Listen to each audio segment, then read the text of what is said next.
Hello hello friends, जय जगन्नाथ सांग मैंने आई होप समस्ते बहुत भल थे तंदुरुस्ती बेंट मु भी बहुत भल अच्छी। आज एक्चुअली सकाळु सकाळु मोर गोटे ऑनलाइन रो पार्सल पळै आसीला। मु मगैथली मो पे गोटे बहुत ही सुंदर ड्रेस।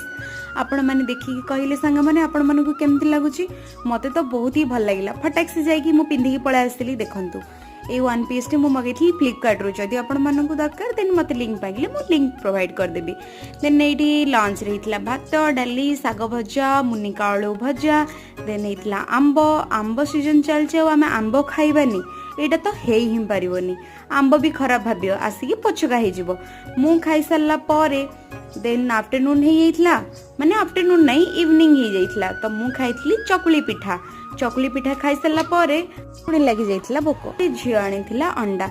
से कहला कि मो स्टाइल रे टिके एग फ्राइड राइस बनाउछि। मु कहले ठीक अछि, जेहेतु वर्षा होतिला वर्षा पाग को टिके एग फ्राइड राइस टा ना आउरी बहुत